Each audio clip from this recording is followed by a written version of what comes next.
A história de nós dois, ela é composta e ela precisa passar por estações. Não tem como. A gente entra, a gente tem as bagagens, que a gente agrega, que a gente traz, que a gente adquire ao longo do tempo. Mas nessa tarde eu queria falar sobre a história de nós dois. Ela é composta por estações. Eu creio que todos nós, indubitavelmente, como casais, ou nós já passamos por todas essas estações, ou nós passaremos por elas. E eu quero que você esteja comigo nesse instante, para que a gente possa entender esse tempo e entender acima de tudo o que Deus quer para a nossa vida como casal. E eu te convido nesse instante a você abrir a sua Bíblia no livro de Cântico, Cantares de Salomão, ou Cântico dos Cânticos, o capítulo de número 2 e o versículo de número 11. Diz assim: porque eis que passou o inverno, a chuva cessou e se foi, apareceram as flores na terra, chegou o tempo de cantarem as aves, e já se ouve a voz da rolinha em nossa terra. Vamos orar nesse instante, pedir ao Senhor que o Senhor continue falando conosco. Pai, uma vez mais nós estamos na Tua presença, Deus. Obrigado por tudo aquilo que o Senhor tem ministrado ao nosso coração. Eu creio que, além desse tempo de ministração na palavra, o Senhor está ministrando. O Senhor está falando nesse momento de comunhão, nesse momento das refeições, no momento, Senhor Deus, dos cânticos, no momento em que estamos nos nossos quartos, Senhor. O Senhor está ministrando ao nosso coração, o Senhor está falando conosco, o Senhor está tratando conosco. Nós pedimos que essa tarde não seja diferente. Espírito Santo, conduz esse tempo, fala conosco, ministra ao nosso coração, que seja um tempo, Senhor, em que nós possamos mais uma vez ser tratados pelo Senhor, confrontados e edificados pela Tua palavra. No nome santo de Jesus, eu quero te pedir agora, Senhor, que toda resistência, que todo impedimento, que toda dureza de coração, que todo pensamento contrário, que toda arma, Senhor, forjada pelo inimigo para trazer qualquer impedimento a este tempo, caia por terra agora no nome santo de Jesus. E nós oramos agora, Espírito Santo, para que a Tua paz, que a Tua unção venha sobre cada casal nesta tarde. Em nome de Jesus. Amém e amém. Você pode dizer amém comigo? Amém. Amém. As fases e as estações do casamento. Lemos um texto de Cantares, ou de Cântico dos Cânticos, Cantares de Salomão, que é um livro fantástico, e eu falei aqui pela manhã. Nós não vamos nos deter nisso, nosso tempo é curto e nós não vamos nos deter com ele, com o livro em si.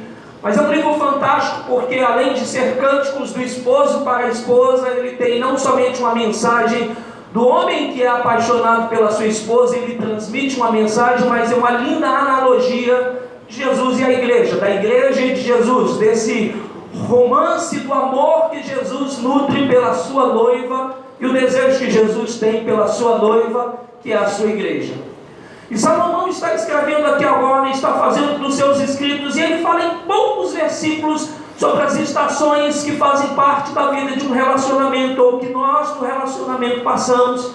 Eu quero me deter nessas 4 estações: verão, outono, inverno e primavera. Eu vou seguir mais ou menos nessa sequência: verão, primavera, verão, outono, inverno. Então eu vou seguir do verão, primeiro verão, outono, inverno e primavera, e vamos passar um pouquinho a respeito disso, porque eu acho que também é um pouco da sequência da vida de um casal e a sequência de ciclos.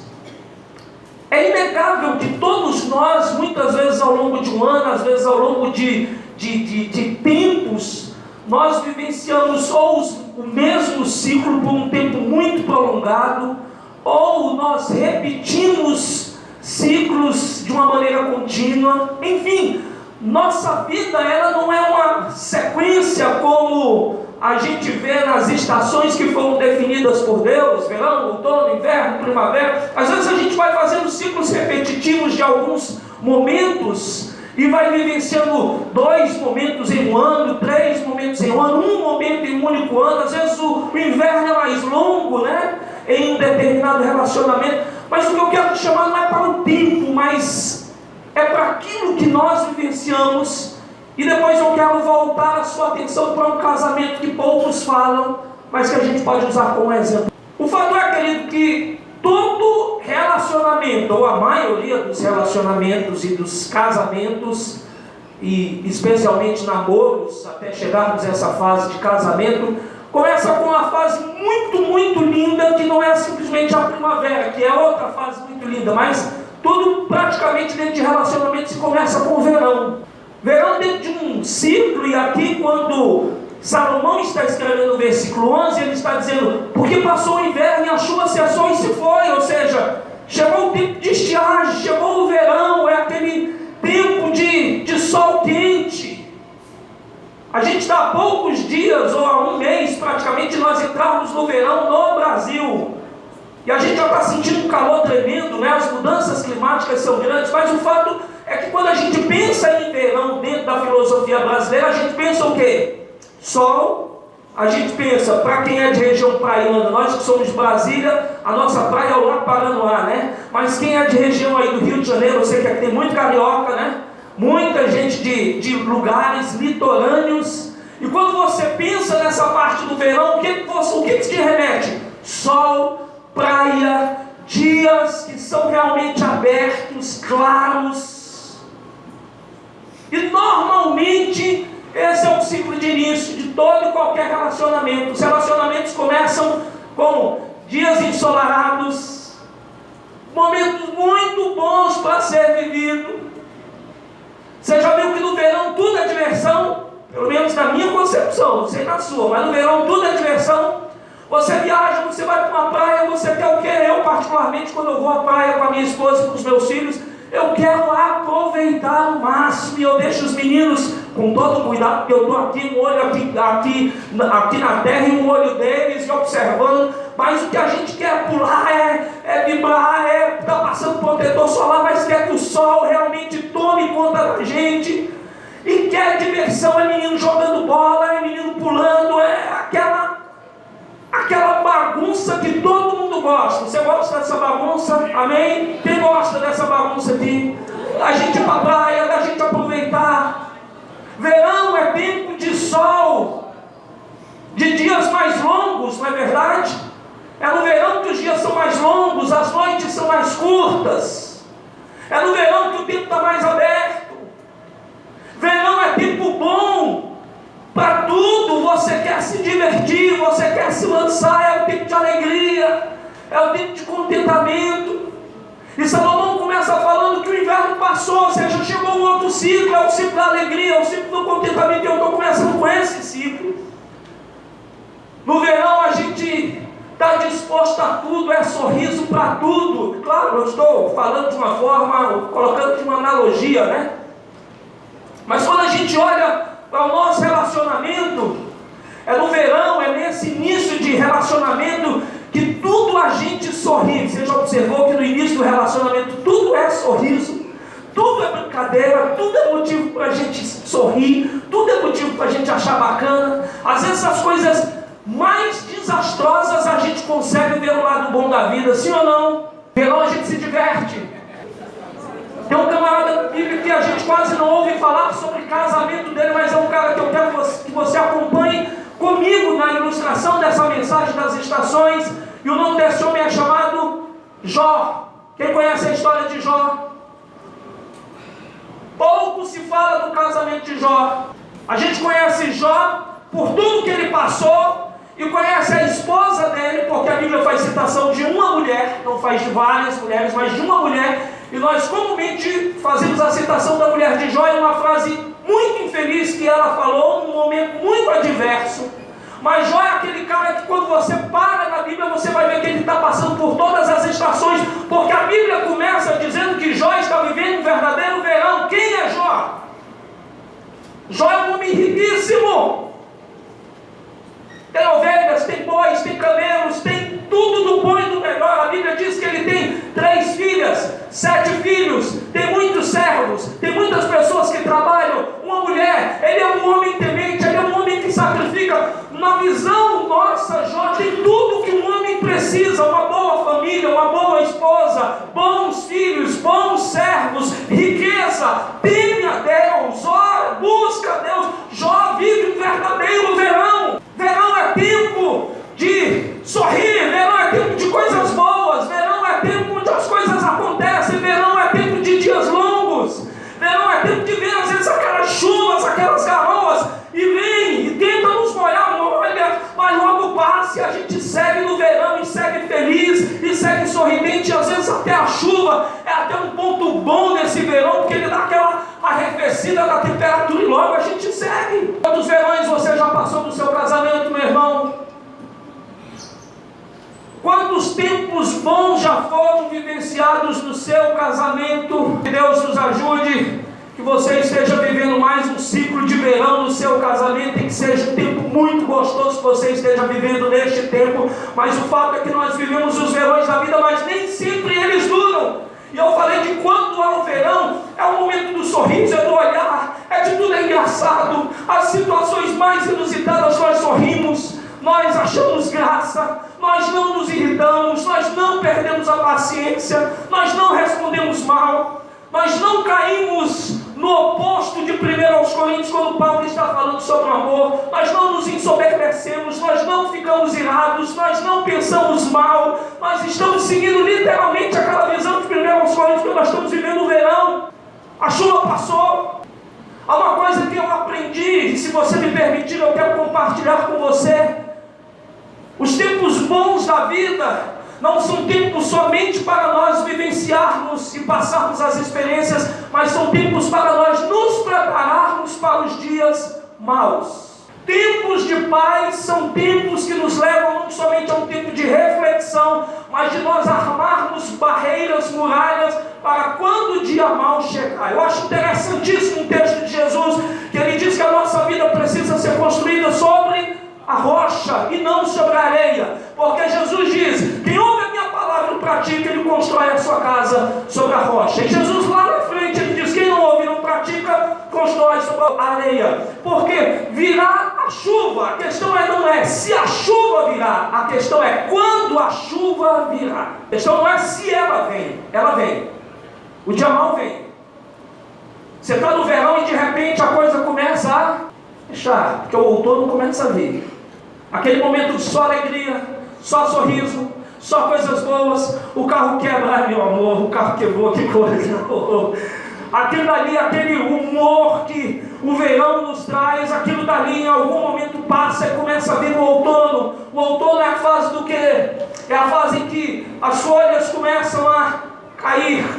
O sábio está escrevendo, e ele diz: a figueira começou a dar seus figos e as vintes em flor exalam o seu aroma. O outono, apesar de ser o tempo das frutas muitas vezes, mas é o tempo também onde as folhas caem, onde começa um princípio de seca, onde se começa a ver as perdas da beleza. Eu não sei se você acompanha bem as estações de Brasília, mas quando nós estamos começando o outono, é um tempo onde a gente já começa a ver que já se começa aquele princípio do céu que já não está tão, mas ele já começa a ficar mais com aquela sensação que logo depois vem aquela umidade baixa e você olha para o céu de Brasília, para o clima de Brasília, aquilo ali já denota que você está realmente vivendo um tempo árido. Tempos áridos vêm. Eu tenho certeza que você já passou tempos áridos na sua vida de casamento. Tempos áridos vêm, os tempos áridos eles são desafiadores.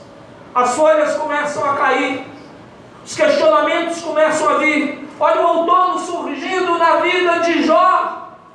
Chega um mau dia, não é um belo dia, chega um mau dia que Jó começa a ouvir notícias. E que notícia é essa? Eu estava em tal lugar e aconteceu essa situação e todos os teus servos se foram. E vai chegando e só eu escapei para te dar notícia. E daqui a pouco vem um outro evento e ele diz: eu estava em tal lugar e caiu isso aqui na terra e de repente todos os teus animais foram mortos e só eu escapei para te dar a notícia. E Jó está recebendo o outono, começa a bater a porta da vida de Jó. Outono, meu irmão, é o tempo que você no seu casamento começa a ver perdas, começa a ver desafios, começa a ver os momentos em que o seu coração teme, em que aquilo que parecia tão certo já não é tão certo assim, aquilo que trazia riso já não está trazendo mais riso.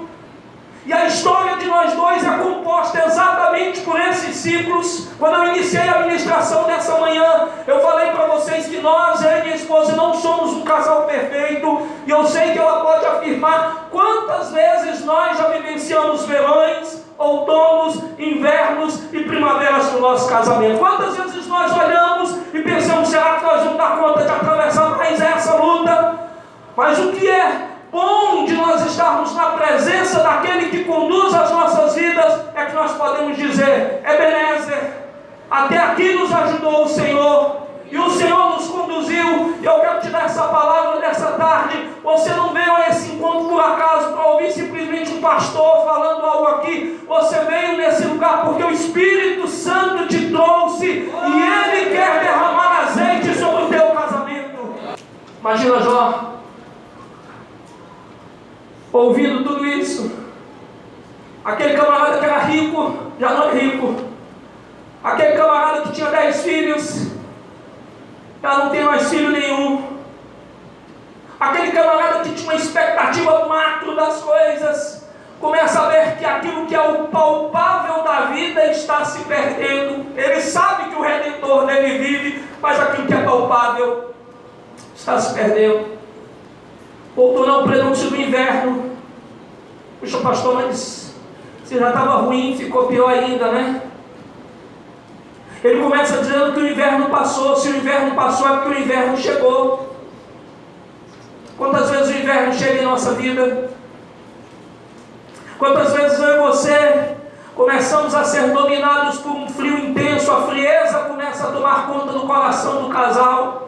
A frieza em todos os aspectos, a frieza no relacionamento conjugal, a frieza no nosso relacionamento de casal para com Deus. Há uma frieza estampada dentro da vida do casal. Há um momento, porque quando a gente fala de inverno, a gente está falando também de recolhimento. Porque normalmente no inverno, com as temperaturas frias, nós costumamos nos recolher e nós nos voltarmos para ficarmos isolados. É o tempo onde vai haver o isolamento. Olha para a vida de Jó, vamos voltar para a vida de Jó. Quando Jó está achando que todas as coisas já estavam muito ruins, e na vida de Jó se cumpre, o inverno vem, não há nada tão ruim que não possa piorar. De repente Jó está lá nas suas notícias ruins, chagado, ou está na realidade, ouve dos bens materiais que se perdem, e de repente aparece na vida de Jó o quê? Feridas. Estão praticamente condenando Jó a uma morte.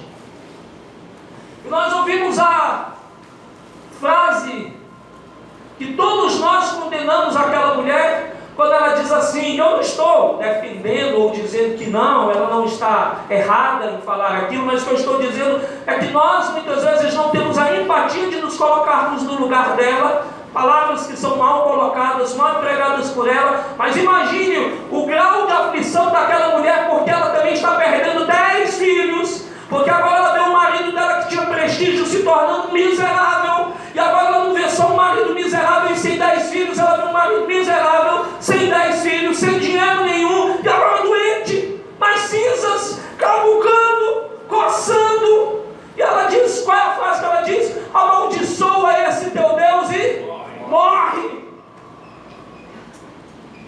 Sabe por que ela diz isso? Porque no inverno nós falamos coisas que nós não devemos falar.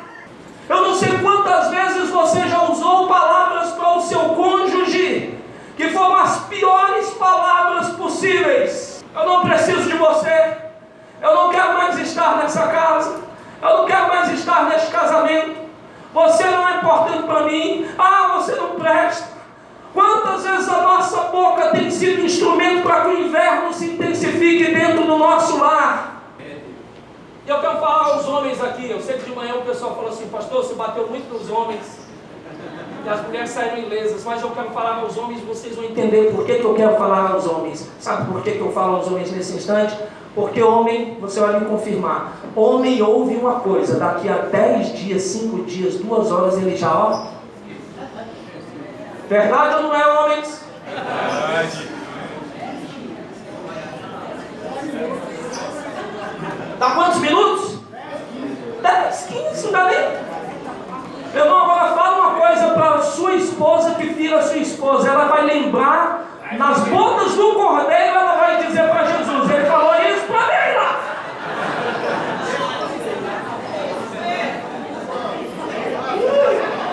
E o que eu acho mais interessante das mulheres, bicho, é que ela não repete só o que falou. Ela sabe a entonação, o jeito, qual roupa, qual perfume. Você falou isso para mim? Você estava vestindo tal roupa? Tá vendo aí? Você estava vestindo tal roupa, você estava fazendo tal coisa, você me olhou desse jeito. O que eu quero dizer com isso? Por que eu estou falando aos homens? Meu irmão, cuidado com a sua boca, porque você é o sacerdote da sua casa. E muitas vezes o inimigo vai tentar usar a sua boca para trazer ferida e invernos constantes sobre o teu casamento. E uma palavra que é mal colocada, maldita, mal falada, ela jamais vai voltar atrás. Olha o exemplo da mulher de Jó. Nós temos na Bíblia uma citação de uma fala dela, que é uma fala completamente infeliz e inapropriada para o momento. E Jó repreende e diz: como fala uma louca, você está falando. Casamentos saudáveis precisam passar pela prova de nós termos o controle do nosso lábio, para que Deus use a nossa boca não para gerar morte, mas para gerar vida. Inverno é tempo de esfriamento, inverno é tempo onde nós nos recolhemos, inverno é tempo onde nós nos isolamos, o inverno é o tempo onde o casal muitas vezes vai estar isolado em seus conflitos, onde o casal muitas vezes vai se colocar numa posição de isolamento total, de não precisar, não é nem de não precisar, de não querer ajuda, e de cada vez ir se definhando, cada vez ir se isolando mais. É o tempo onde a sexualidade se fragiliza, onde o inimigo começa a bater a porta com ferramentas das mais diversas, te oferecendo tudo o que ele pode oferecer para que o seu casamento rua. Eu disse isso: o diabo ele veio para roubar, ele veio para matar, ele veio para destruir, ele quer matar os teus sonhos como família, ele quer destruir o teu casamento, ele quer roubar a tua paz no teu casamento. Mas há uma pessoa que disse completamente o oposto, e essa pessoa é Jesus, e ele disse: mas eu vim para que vocês tenham vida e vida em abundância. Irmão, olha para a vida de Jó, imagina o inverno que Jó passou, já não estava bom, e chegam 3 amigos, eita Jeová, e Jó vai ouvindo cada lapada dos seus amigos. Sabe, eu digo que a gente não tem empatia com a mulher de Jó, e eu vou dizer o porquê. Porque nós marcamos a mulher de Jó com uma frase, mas nós não entendemos que a mulher de Jó passou todo o inverno junto com Jó. Quantos dizem amém? É no inverno que nós somos provados para estarmos juntos. Todo mundo passa pelo verão junto. O outono para passar. Agora, quando o inverno vem, é o momento que a crise bate a porta e que nós vamos realmente mostrar quem nós somos. Quem você é, meu irmão? Pastor, eu não estou vivendo o inverno, e eu não estou desejando isso para você, mas um dia o inverno vai chegar, e nós precisamos estar preparados para isso. Casamentos precisam estar fortalecidos em Deus, solidificados no Senhor, construídos na rocha. Eu quero me encaminhar para o final dessa mensagem dizendo: nós passamos pelo verão, nós passamos pelo outono, nós passamos pelo inverno, mas há um versículo que está em Malaquias, e eu amo esse versículo. Eu não sei se você pode repetir pelo menos parte dele comigo, mas para vocês que temem o meu nome, nascerá o sol da justiça. Meu irmão, a primavera vem. Quantos dizem amém? Amém. A primavera vem. Olha o que diz o sábio Salomão. Ele diz: o inverno passou, a chuva cessou e se foi, e apareceram as flores na terra. A primavera veio, a primavera chegou, Que a primavera é marcada pela beleza das flores, e quando há flores há frutos, quando há frutos há vida. É lindo quando a gente começa a ver a primavera chegando. Eu não sei se você, eu que sou do quadradinho do queijinho, isso aí quem é brasileiro se entende, né? Quem é do queijinho, do quadradinho ali dentro do mapa do Centro-Oeste, sabe o que é a beleza do ipê que está florescendo. Quantos gostam de ver aquele ipêzão assim, o amarelo, o rosa, o branco? Eita, trembão é ver aquele ipê florescendo e as flores começam a surgir, e daqui a pouco não é só o verde, começa a tomar conta, aquilo que estava seco faz parte da vida do casal. Quando nós mesmo no inverno nos propomos a buscar a Deus, a primavera chega, um ciclo novo vem, as flores começam a aparecer. O que a mensagem para você nessa noite é que Deus não te chamou para você viver escondido em invernos, em tempestades. Deus te chamou para você viver uma vida em abundância. Eu acho fantástico como Deus trata com Elias. Quantos lembram da história de Elias? Elias é um cara de Deus. Elias é um baita de um profeta para aquela geração. Meu Deus, quem é Elias? Elias é um camarada que diga a Acabe que não vai chover, porque ele está sendo ímpio diante de Deus. Não vai chover. Segundo a palavra que eu estou dizendo da parte de Deus, não vai chover. E a Bíblia diz, Tiago diz o quê? Que Elias orou para que não chovesse. Por quanto tempo? Por 3 anos e 6 meses não choveu sobre a terra. É a palavra de Elias. Não é ele que tem poder, é Deus que confere a ele essa autoridade e diz: eu estou referendando, pode falar. Ele vai lá para os profetas de Baal e luta com eles ali em oração, e Deus derrama fogo do céu. Todos nós conhecemos essa história. E ele está ali e luta e diz, e daqui a pouco o povo está dizendo: só o Senhor é Deus, só o Senhor é Deus. E daqui a pouco a chuva vem, porque Elias diz Acabe, para ele aparelhar os carros dele, porque já passou os 3 anos e 6 meses, já passou o tempo que Deus tinha estabelecido. E diz agora para Acabe aparelhar os carros dele, que vai cair abundante chuva. E o pessoal diz: e cadê chuva, e cadê chuva? E Elias começa a fazer o quê? Orar. Se coloca de joelhos, coloca a cabeça entre os joelhos, quase que num formato de uma semente, e começa a orar e diz ao moço: vai lá e olha, vai lá e olha. Cada vez que o moço vai, ele diz: não tem nada, não tem nada, não tem nada. E daqui a pouco o moço volta e diz: eu estou vendo lá fundo, uma nuvem do tamanho da mão de um homem. Ele diz: diga a Acabe que vai cair abundante chuva. Elias é um homem de Deus. Mas tem um momento na vida de Elias que Elias vive o inverno. Olha o homem de Deus vivendo o inverno, são as cavernas. Para onde vai Elias depois de dizer que vai cair abundante chuva, depois do fogo descer, consumir até a água? Ele vai para onde, irmãos? A caverna. Quantos casais aqui estão se escondendo na caverna? Quantos casais estão se escondendo na caverna? Não sou eu que estou te perguntando isso nessa tarde, é o Espírito Santo que está te perguntando nessa tarde. Quantos casais estão se escondendo na caverna? Quantos casais estão fugindo? E deixa eu te dizer aquilo que Deus diz para você nessa tarde. Quantas maravilhas vocês já vivenciaram no casamento de vocês? Quantas vezes caiu fogo sobre o altar? Quantas vezes veio chuva sobre a terra? Quantas vezes veio a provisão do Senhor? Quantas vezes Deus ordenou, no sentido analógico aqui da história, no sentido de analogia da história, quantas vezes Deus ordenou que corvos fossem sustentar vocês, porque Ele é o provedor do casamento de vocês e nada faltou? Quantas vezes Deus proveu todas as coisas, e por que você está se escondendo na caverna? Pastor, porque chegou o inverno. Eu sei, meu irmão, eu falei aqui de manhã, quando a gente passa pelo inverno, a gente se esconde.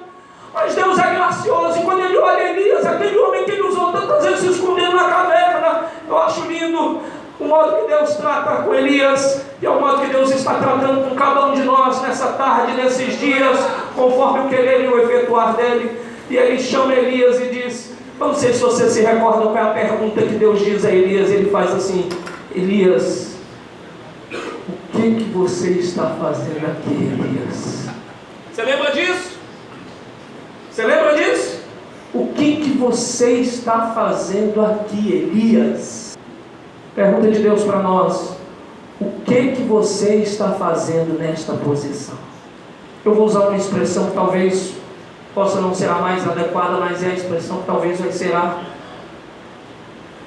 de maior alcance de comunicação. Quantos casais estão chutando balde, dizendo: parei porque esse inverno está longo demais e eu não dou conta e eu estou fora dessa parada? Sabe por quê? Porque hoje a mentalidade do mundo, instituído pelo príncipe deste mundo que está cegando o entendimento, é: não deu certo, separa e a fila anda. Mas o Rei dos Reis e Senhor dos Senhores nos diz que casamento é até que Ele nos chame para a glória e nós vamos ser fiéis ao propósito e aquilo que nós nos aliançamos há 10, a 15, a 18, a 20 anos atrás, nós não vamos abrir mão do projeto de Deus.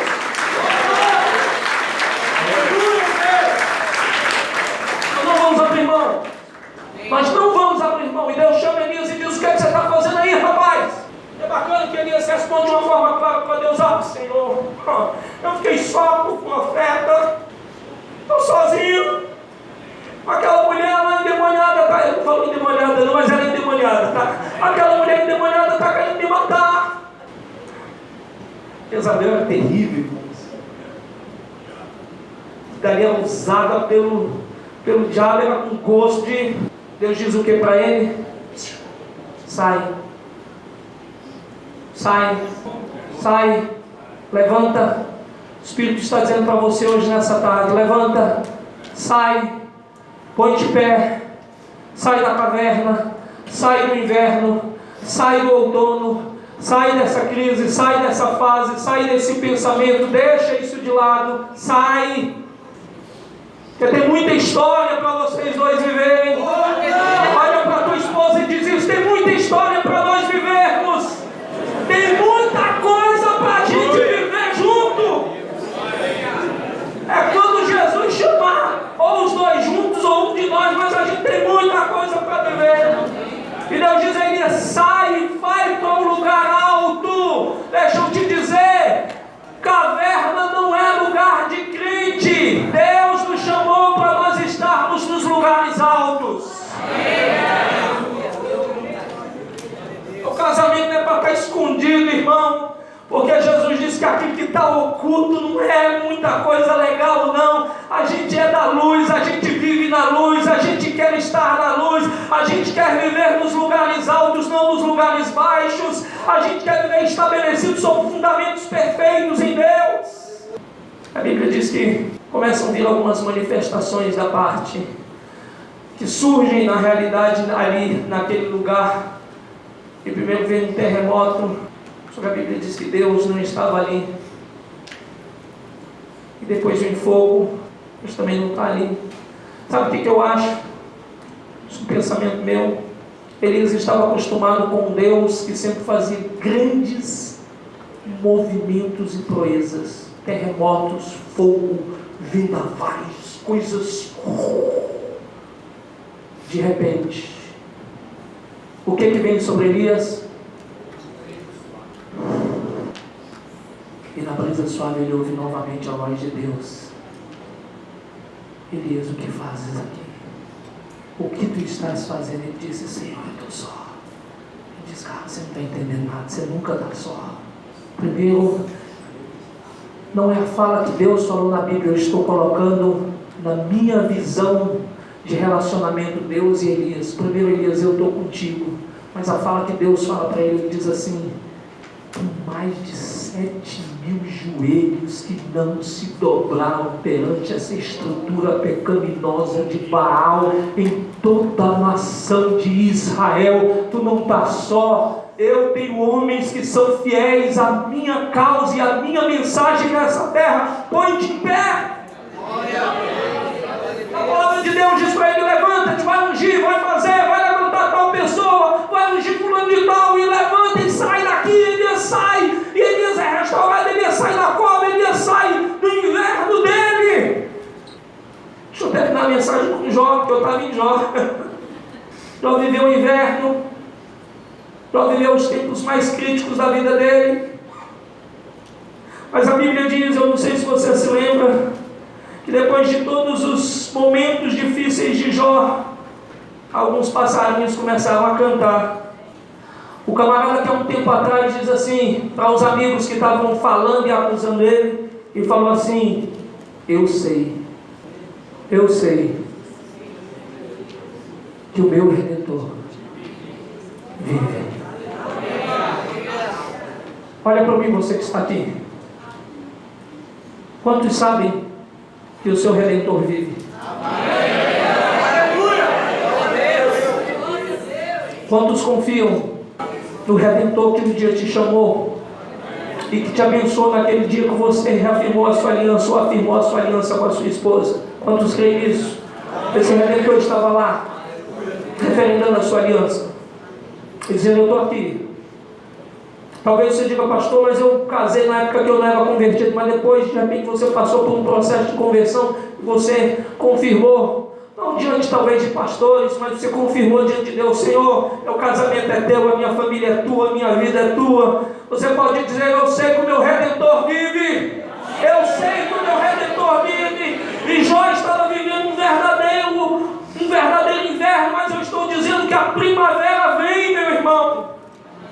Nós não somos chamados para ficarmos nos invernos e nos outonos, nós somos chamados para vivermos. Eu não estou dizendo que crente não passa lutas, esse é um princípio inclusive que Jesus nos falou: no mundo vocês vão ter aflições, mas mesmo em meio a aflições não pressupõem que eu estou passando ou que eu estou vivendo numa posição de inverno. A aflição é um estado, é um momento, mas o estado que nós vivemos é estado de paz quando nós estamos em Jesus, porque Ele diz: a minha paz eu vos deixo, a minha paz eu vos dou, e não vos a dou como o mundo a dá.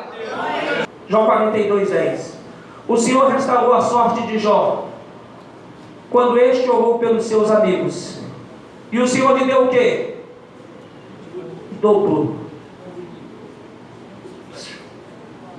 Olha o invernão indo embora.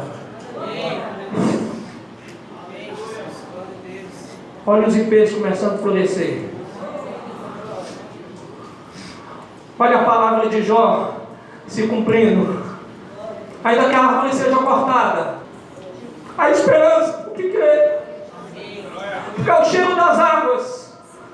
E quando você vai para a Bíblia, todas as analogias feitas com água, ou é o símbolo da palavra de Deus, ou é o símbolo do Espírito Santo, mas todas convergem para a pessoa de Deus e a sua forma de comunicação com o homem. Ao cheiro das águas, é a palavra que vai limpando, que vai purificando, que vai renovando. Ao cheiro das águas, é o Espírito que vai enchendo. A árvore que estava cortada, a raiz praticamente como morta, ao cheiro das águas ela vai brotar.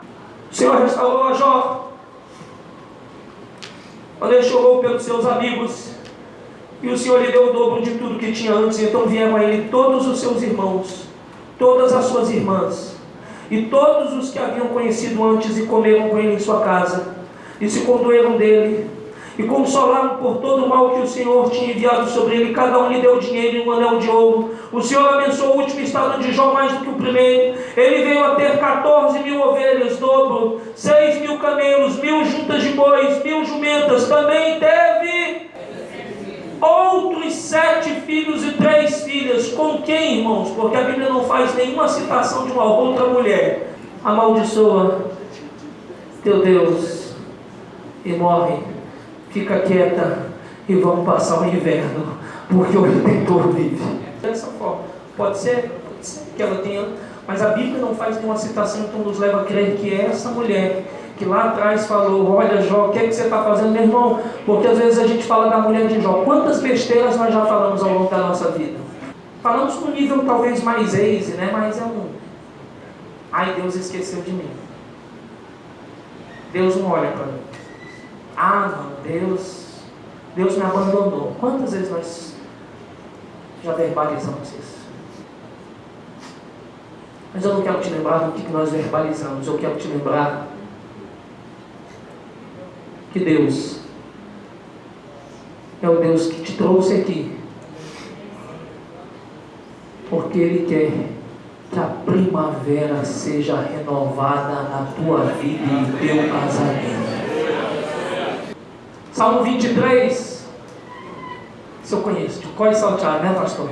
Salmo 23 diz que o quê? Que o Senhor é o nosso e Ele nos faz deitar em pastos. O que é pasto verdejante, meu irmão? É pasto de primavera. E Ele refrigera a nossa alma e nos guia pelas veredas da justiça por amor do Senhor. Ainda que eu ande pelo vale da sombra da morte, inverno, eu não vou temer mal nenhum, porque Tu estás comigo. E a Tua vara e o Teu cajado me consolam. E o Senhor prepara uma mesa perante mim na presença dos meus inimigos e unges a minha cabeça com óleo. E eu quero encerrar com esse versículo.